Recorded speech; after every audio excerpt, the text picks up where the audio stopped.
Pourquoi l'Afrique ne sait pas mettre ses sportifs, ses athlètes à l'honneur? Certes, l'Afrique, on va le séparer en deux parce qu'il y a deux Afriques. Il y a l'Afrique anglophone et il y a l'Afrique francophone. Sur cette vidéo, on va plus se concentrer sur l'Afrique francophone parce qu'anglophone, on a l'exception du Kenya et d'Éthiopie qui se disputent souvent la médaille des meilleurs coureurs de marathon. Ok? On va rester sur l'Afrique francophone. Pourquoi l'Afrique francophone? Tout ce qui concerne, j'aime trop ces pays, c'est pour ça qu'à chaque fois, sur des rares vidéos que je parle de l'Afrique, je cite toujours les mêmes pays: Cameroun, Côte d'Ivoire, Congo, Bénin, Angola, Sénégal, Niger et ainsi de suite. Pourquoi ces pays ne savent pas mettre leurs sportifs à l'honneur ou même leurs athlètes? Certes, il y a quelques exceptions des athlètes africains, des sportifs africains qui ont sorti de l'eau, mais c'est bien beau de les féliciter, c'est bien beau de les mettre à l'honneur, mais il faut savoir c'est à la sueur de leur propre fond. C'est pas leur gouvernement, c'est pas leur pays. Ils ont plutôt fui leur pays pour chercher une meilleure vie. Ils se sont révélés dans les sports qu'ils ne s'attendaient même pas. Quand je cite cet exemple, je pense par exemple à Francis Ngannou, on va en parler plus tard dans la vidéo, de Martin Bakole. C'est pour ça que je me suis posé la question. Bien sûr, après la CAN, après la 9e édition de Jeux de francophonie et après les JO, il y a quand même des événements. Nous les Africains, on est tellement habitués qu'il y a toujours de gourdes qui se passent venant des sportifs, des athlètes africains, qu'on rigole et on passe à autre chose. Non, il faut savoir que les autres pays qui ont été représentés aussi, leurs athlètes ont été préparés, soutenus moralement, financièrement, chose que souvent n'est pas le cas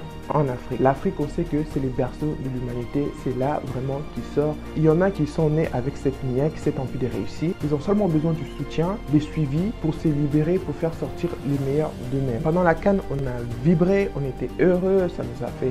Il y avait de l'animation. Au-delà de ça, parce que c'est foot, on sait que souvent le foot ressemble plus de monde que par rapport à d'autres sports. Dans chaque équipe, en tout cas, il y avait pas mal. Peut-être en Angola, je sais plus trop, je suis pas foot, hein, excusez-moi pour certaines informations que je vais vous dire que peut-être c'est pas ça. De toute façon, n'hésitez pas à me corriger dans les commentaires, mais tout ce qui concerne le CAN, c'est que j'ai pu comprendre, c'est qu'on a pu m'expliquer, c'est que il y a eu beaucoup de joueurs qui jouaient à l'étranger, qui sont rentrés exprès dans leur pays d'origine pour représenter, pour soutenir leur pays. Donc de cas de Maroc, il y avait pas mal de joueurs de Maroc qui jouaient déjà dans des clubs étrangers, qui sont venus quand même soutenir leur pays, et c'est pour ça que on a eu de niveaux. Bien sûr, sur place aussi, il y avait des joueurs bien avancés, qui étaient bien entraînés, mais ça reste assez médiocre, tu vois. La plupart des joueurs venaient de l'étranger, qui venaient représenter leur pays, mais la CAN s'est bien passée, on a vibré.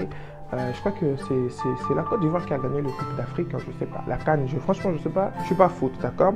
Tout ce qui est CAN, ok, on a été quand même représenté. On les a soutenus, ils nous ont fait vibrer, mais derrière, ça c'est, en fait, c'est comme une montagne russe, ça a monté juste à un niveau juste incroyable. Après, ça a descendu aussitôt qu'il a monté, parce que derrière, chaque équipe, quand ils retournaient dans son pays, même s'ils n'ont pas gagné, du coup, parce que c'est la Côte d'Ivoire qui a gagné, même s'ils n'ont pas gagné, mais ils ont été quand même reçus à l'honneur, ils ont été quand même honorés, félicités, et peut-être des sommes financières qui ont été données derrière, mais ça il reste assez vaste parce que tout ce qui est football par exemple, tout ce qui est les joueurs internationaux comme Neymar, comme Mbappé, on sait combien ils gagnent, on sait combien ils touchent, mais des joueurs africains par exemple qui sont signés dans des grands clubs, on sait ici combien ils gagnent. Mais les petits clubs d'Afrique là qui signent aussi les joueurs, est-ce qu'on peut savoir précisément que je dis n'importe quoi parce que c'est le seul joueur que je retiens le nom, par exemple les joueurs angolais, JBL, combien ils gagnent par mois ou par an, tu vois, ça reste assez vaste parce qu'on ne sait pas comment, quels effectifs sont mis en place, comment les joueurs africains sont payés parce que c'est souvent par année ou par trimestre. Donc tout ce qui est club africain, je ne suis pas spécialiste dans le foot, mais je sais que j'ai pu entendre comment ça fonctionne. Donc en tout cas, tout ce qui concerne les Angolais, après la CAN, je sais qu'ils sont rentrés chez eux, ils ont été très bien reçus. C'est une équipe que j'ai adoré, qui nous ont fait vibrer par leur ambiance, par leur... Tu sais, c'est connu, hein, c'est comme l'Angola, c'est un pays qui parle portugais, c'est pas beaucoup mis à l'honneur, mais là cet été, il y a beaucoup, grâce à CAN d'ailleurs, il y a beaucoup de gens qui sont partis passer leurs vacances en Angola. Franchement, c'est un pays, si vous avez l'occasion, allez-y parce que les Angolais, c'est des personnes accueillantes. C'est vrai qu'il y a le danger comme tous les pays d'Afrique, hein, mais au-delà de ça, c'est un pays accueillant et tout. Et leurs joueurs, ils nous ont fait vibrer pendant la CAN. Et donc voilà, tout ce concernant la CAN et leurs joueurs, c'est un peu ça. Pareil, foot, on sait que le foot, c'est le sport le plus connu du monde, mais tout dépend des continents et tout dépend des pays, de plus ou moins comment les joueurs sont traités. C'est pour ça que tu as des joueurs, tu as des étoiles montantes du foot qui se font découvrir, ils font tout pour se faire acheter, pour aller jouer dans des clubs internationaux en dehors de leur pays. Parce que dans leur pays d'origine, il n'y a vraiment pas d'espoir. La 9e édition du jeu de la francophonie, j'avoue que je ne savais pas. J'ai ignoré complètement. Peut-être parce que je ne suis pas en RDC. Peut-être la population, ils savaient qu'il allait avoir un événement, des jeux de la francophonie et tout. Ils ont mis à l'honneur. Maintenant, pour nous autres, l'étranger, qu'on était à l'étranger, comment on a su qu'en RDC, il y avait le jeu de la francophonie? Parce que je crois qu'il y a des joueurs, des joueuses aussi, malgaches ou en tout cas étrangères, qui sont venus exprès pour le jeu de la francophonie au bout d'une semaine ou quelques jours, ils ont pété un plomb, ils ont dit que on est mal reçu, on est mal nourri, on est mal hébergé. La délégation congolaise n'a rien mis en place pour nous accueillir et franchement, on ne peut pas compétir dans ces circonstances. On n'est pas chez nous, on mange pas et tout. Ça avait fait vraiment le buzz à l'époque concernant les Jeux de la francophonie. Et quand ça a fuité sur les réseaux, c'est là que le gouvernement s'est excusé, le ministre des Sports. Franchement, tout ce qui concerne l'Afrique, après, je parle pas en général. En tout cas, moi, c'est que sur tous ces pays-là que j'ai cités auparavant, c'est toujours le ministre des Finances, le premier ministre, c'est souvent les ministres de la Justice, les ministres du Sport, les ministres de la Culture et tout. Par exemple, la RDC, ils ont mis ministre de la Culture, la meuf, elle était influenceuse, je sais pas quoi. Des jours au lendemain, après si on parle du piston, bref. C'est là qu'on a vu un monsieur sortir de nulle part, je suis le ministre de la Culture et tout, nanani nana, donc des excuses. De l'Afrique, c'est toujours comme ça. Et ce qui est dommage en fait, par exemple, sur de la francophonie, on sait que le gouvernement, donc le président, a mis de l'argent, a mis des sommes en place pour ces jeux-là, pour accueillir et tout. Mais comme tout ce qui est pouvoir, les gens ils sont là plus pour s'enrichir que faire développer leur pays. Bien sûr qu'il y a eu d'enrichissement personnel et les sommes n'ont vraiment pas été utilisées comme devraient être. C'est pour ça qu'on a eu ce genre de scandale. Comment vous pouvez organiser un événement et n'être même pas en capacité d'héberger les personnes que vous invitez, sans oublier c'était des délégations de chaque pays qui étaient venues pour l'âge de la francophonie, sans oublier que c'était un fiasco. Allez voir sur les réseaux, les ratés, les joueurs qui n'étaient pas entraînés, que le niveau n'était vraiment pas là et tout. Donc on a eu vraiment des belles séquences, malheureusement pour se manquer que pour être fier et tout, mais sinon ça restait quand même une activité sportive et voilà. Les Jeux, ça vient à peine de terminer, on a vibré, la France a surpris tout le monde, la France est félicitée, même si moi j'insiste sur le côté de tout ce qu'ils ont fait derrière par rapport au SDF, par rapport aux immigrants, par rapport aux demandeurs d'asile qui ont été bougés dans leur logement, de leur centre d'accueil pour faire héberger les participants et les aides internationaux qui sont venus aider pour les Jeux. Moi c'est la seule partie que je retiens, sinon à partir où la France a réussi et tout. Bref, ça déjà il y a assez de félicitations pour que je rajoute encore mes félicitations, même si il faut l'avouer, la France elle a géré. Ok, concernant les JO versus les joueurs, les sportifs africains, comme j'avais dit déjà dans la vidéo concernant le JO, vous pouvez aller les regarder où je vous mets le lien dans la barre d'infos. L'Afrique elle était représentée, surtout à l'ouverture, on voyait chaque pays d'Afrique passer dans des bateaux mouches. On a eu le Congo Brazza, on a eu le Cameroun, on a eu plein de pays qui ont été représentés. Le Congo aussi, on va se baser sur le Congo. Déjà malheureusement parce que la compétition elle était rude, sauf si j'ai loupé une info, mais à ce que je sache, il n'y a pas eu d'athlète ou de sportifs africains qui a ramené une médaille chez lui. Ils ont tous échoué. Est-ce qu'ils ont tous échoué parce qu'ils sont nuls? Non. Moi, je trouve qu'ils ont tous échoué. Ils n'ont pas ramené les médailles chez eux parce que le suivi. Tu peux être le meilleur, peu importe dans quel domaine, si on ne te suit pas, si on ne t'encourage pas, que ce soit financièrement, se nourrir, se vêtir, se loger, ça ne sert à rien. Tu peux être Mohamed Ali, tu peux être tout ce que tu veux, Jordan, Kobe Bryant. Si le suivi n'est pas là, t'es mort, ok? Donc, à ce que je sache, après si je me trompe, n'hésitez pas à me le dire dans les commentaires. Il n'y a eu pas de médailles ramenées en Afrique, quelle que ce soit l'équipe. On a eu par exemple, c'était les Tokyo, c'était Jeux des Olympiques de Tokyo, mais on a eu des nageurs, tout le monde a fini. Lui, il était encore là en train de faire des vagues. Donc, peut-être il sait nager, il connaît son sport, mais l'entraînement, le suivi n'était jamais là, quoi. Parce que souvent, l'Africain aussi a tendance à minimiser les choses. Oh, il va faire ça, moi je vais le faire, je suis fort, je suis ceci, je suis là. On me lave avec l'os d'éléphant, je suis fort, nanana. Bref, alors, pour les JO, on a au moins sur 6 délégations, sur 6 sportifs, sur 6 athlètes congolaises. Apparemment, il y en a 3 qui se sont échappés. Ils se sont fait la malle. Ils ont disparu. L'État, le club qui les a invités, il a tenu à assurer que ils ne sont pas malades, ils ne sont pas en danger ou quoi que ce soit. Ils se sont vraiment enfuis volontairement. Ça veut dire qu'en Afrique, ils ont tout fait. Ils ont bâti la concurrence et tout. Ils ont été sélectionnés pour venir en Europe, représenter leur pays. Comme tout le monde, la Chine est rentrée, les États-Unis est rentré, le Japon est rentré. Tout le monde est rentré, mais certains athlètes congolais ont préféré se faire la malle. Donc, je vais vous laisser l'extrait, je vais vous mettre là. Je vais vous mettre l'extrait de... La question est quand même, pourquoi s'enfuir en fait? Tu es venu de chez toi, tu habitais là-bas, tu as ta famille, tu as tout là-bas. Tu es venu représenter ton pays, pourquoi ne pas rentrer? Donc, ça montre déjà, même aux yeux du monde, hein, ça montre déjà comment sont traités, considérés les athlètes africains. Encore eux, ils sont venus via l'avion, passeport et tout. Mais on a des grands sportifs qu'on peut bomber les torses, que c'est un Camerounais. Je suis fier d'être Camerounais parce qu'on a Francis Ngannou qui nous représente, mais le parcours parcours de mec n'a pas été évident, tu vois. Il faut savoir que des Francis Ngannou, avec leur expérience, avec leurs dons, il y en a eu des centaines, des centaines. Leurs rêves, malheureusement, n'ont pas pu aboutir. Même s'ils ont fait le parcours, même s'ils ont pris le risque comme lui, il a pris, lui, par la grâce de Dieu, ça a marché parce que on va revenir dans quelques instants sur son parcours. Mais il y en a, ils ont essayé la même chose. Ça n'a pas marché. Et ils ont fini où? Ils ont fini au cimetière. Parce qu'on dit que c'est dans le cimetière, il y a beaucoup de rêves, beaucoup de projets, beaucoup de réalisations non concrétisées. Parce que le moyen n'était pas là. Et je trouve que c'est bien beau de dire que l'Afrique, c'est les berceaux de l'humanité. L'Afrique, c'est ci, l'Afrique, c'est là. À part dans le danse, à part dans le sap, à part dans la nourriture, je pense qu'il y a tellement des centaines, des milliers de talents qui ne sont pas découverts. Parce que le gouvernement, l'État, parce que là c'est le gouvernement, c'est l'État, nos dirigeants, de mettre des choses en place pour encourager la jeunesse, pour encourager ces jeunes hommes et ces jeunes femmes, des enfants, parce que ça commence toujours au bas âge. La preuve avec la Chine, comment ils forment de machines. Vous avez vu pendant les Jeux Olympiques comment les gens ils étaient tous éblouis par les performances des Chinois, parce qu'ils ils se donnent les moyens, ils mettent des choses en place pour être les meilleurs dans tout. Comme je le disais, Francis Ngannou, champion mondial de MMA, en fait, le mec, il a charbonné, quoi.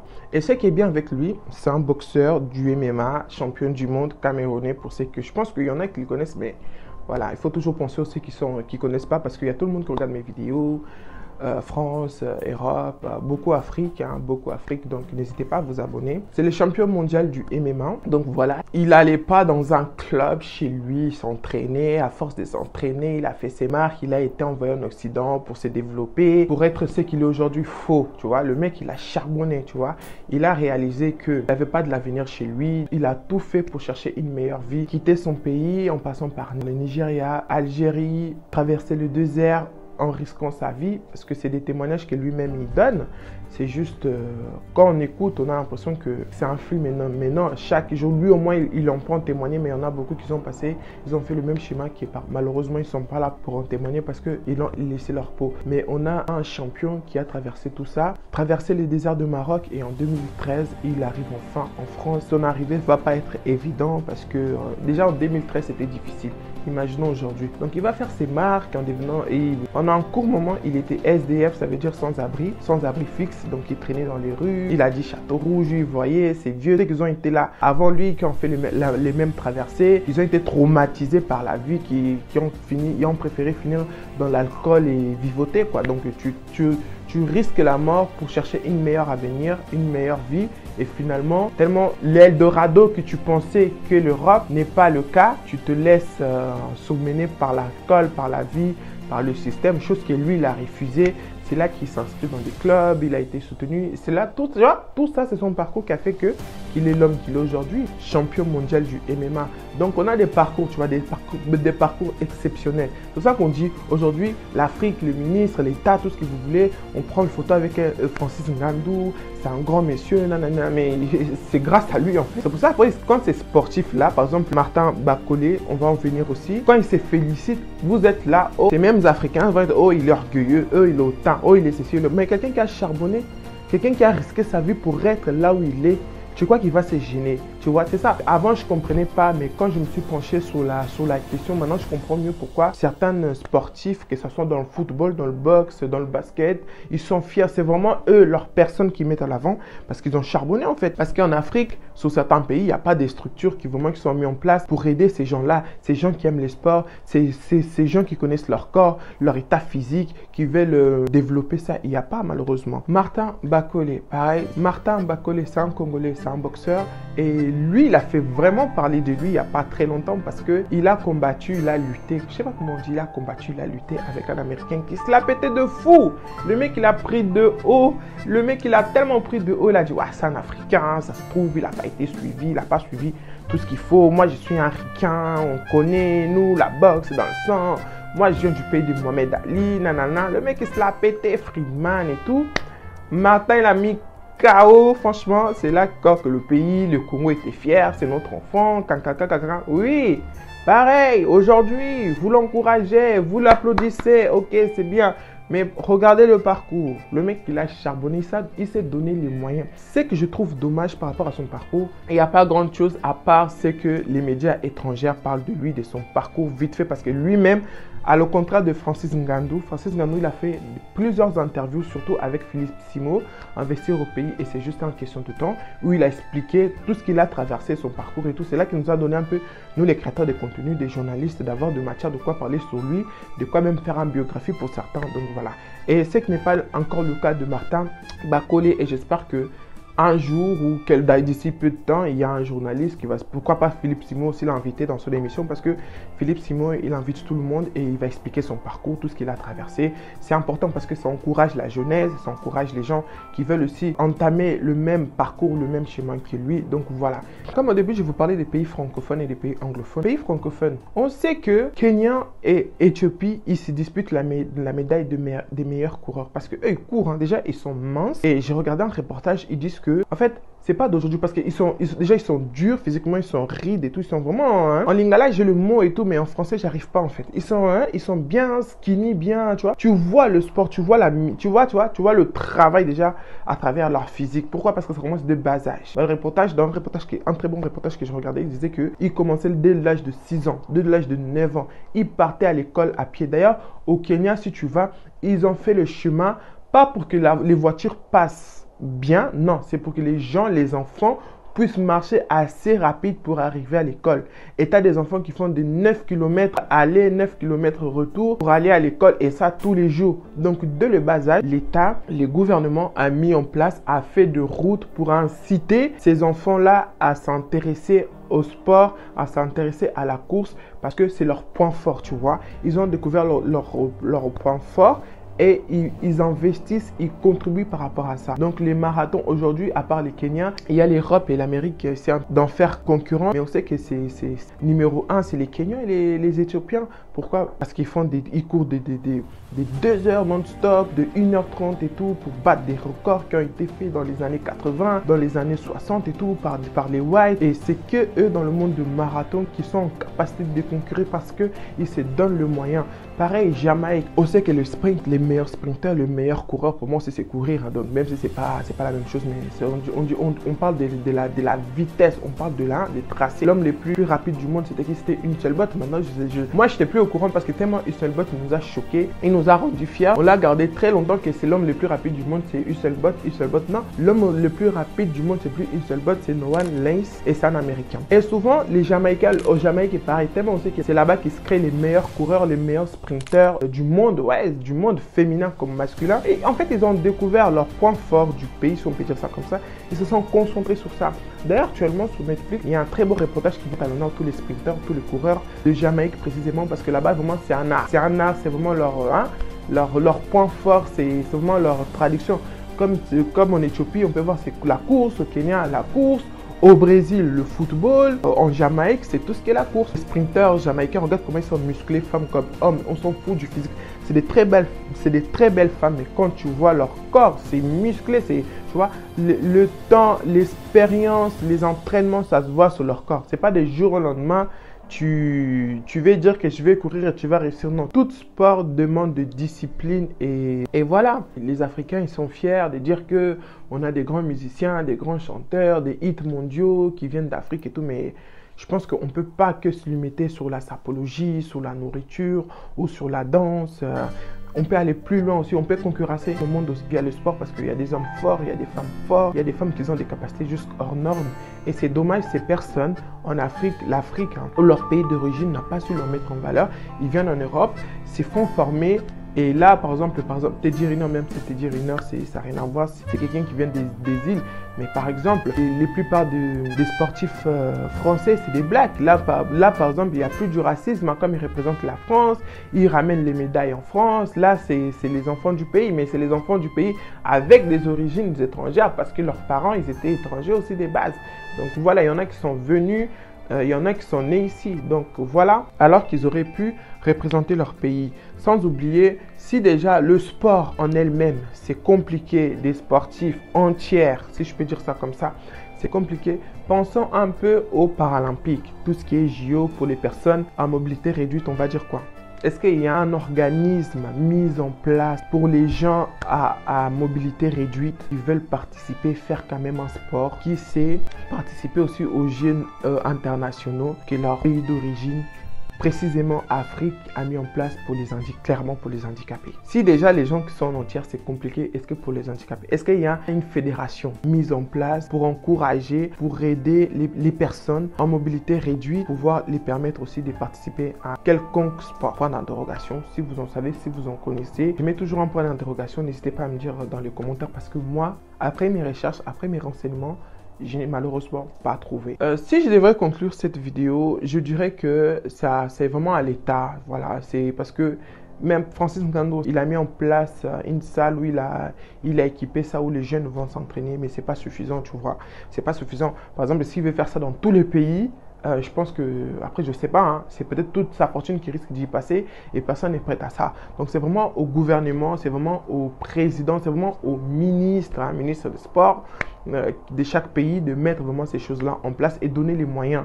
Je ne sais pas ces hommes politiciens qui sont là pour s'enrichir, alors que quand ils meurent, regardez déjà dans le passé, on n'a rien pris pour le passé. Dans le passé, pour ceux qui ont chuté, aujourd'hui, vous pouvez trouver ici en Europe parce qu'ils sont tous réfugiés ici en Europe. Les enfants des anciens présidents travaillent comme monsieur tout le monde parce que la richesse, le vol que leurs parents leur ont fait dans le passé, ça ne les a pas servi aujourd'hui parce que dès que ces hommes-là, les politiciens, les présidents, tout ce que vous voulez décèdent, leurs biens sont retirés par l'Occident, leurs biens sont bloqués et ça devient en fait une richesse. T'as appauvri ta population pour t'enrichir et quand tu meurs, c'est l'Occident qui prend tout en fait. Grâce à nos richesses, l'Occident s'est enrichi en fait. Donc c'est triste. C'est pas mieux de faire un stade, c'est pas mieux de faire des locaux, c'est pas mieux de faire des choses. Moi je dis, fais une route avec l'argent que tu aurais pu, pas tout, hein, parce qu'ils tiennent quand même à garder un certain somme, mais il y en a tellement qu'ils ont envie de bouffer, qui gardent au moins 60%, ils gardent 80%, ils donnent 20% à la population. C'est quoi 20%?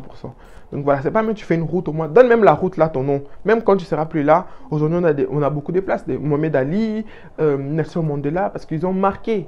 Alors que leur richesse, ça va être bouffé par XY et voilà. C'est que ces gens-là, que ces hommes politiques, vraiment à ouvrir les yeux et mettre des choses en place pour leur population, pour leur jeunesse. C'est très important parce que c'est triste. Moi, en tant qu'Africaine, moi, en tant qu'enfant du pays, africaine, ouais, parce que je ne me considère pas dans un pays précis. Moi, en tant qu'Africaine, quand je fais ce genre de recherche, il n'y a rien de flagrant, il n'y a rien qui me rend fier, tu vois. C'est lamentable. C'est un blanc parce que les blancs, les whites, les occidentaux, ils aiment beaucoup faire ça pour dénigrer, pour minimiser. Fais ces genres de vidéos, ces genres d'analyses. On va critiquer, on va ignorer, on va vouloir dire oui, c'est les colons, nanana. Non, mais c'est moi-même. Je me suis intéressé. Chose que je vois des vidéos similaires, j'en vois pas beaucoup parce que quand tu fais des recherches, déjà tu es démotivé parce que tu trouves pas grand chose, tu vois. Football et tout, mais il n'y a pas que foot, il n'y a pas que basket, il n'y a pas que la course, il y a d'autres.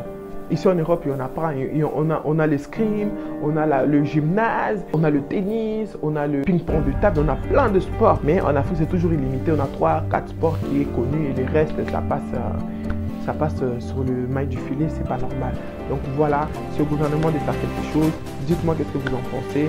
C'était la petite analyse que j'ai voulu faire avec vous. J'espère que vous allez bien. Moi, ça va à la grâce de Dieu. Si tu n'es pas encore abonné, abonne-toi. C'est gratuit. Comme ça, tu es une des premières personnes à recevoir les vidéos quand je les publie tous les dimanches à 16h. Le rendez-vous à ne pas manquer. Voilà les gars, voilà les femmes. Quoi qu'il arrive, apprenez à compter sur vous car vous êtes la seule personne à jamais vous décevoir. On se retrouve dans la prochaine vidéo. Que Dieu vous bénisse.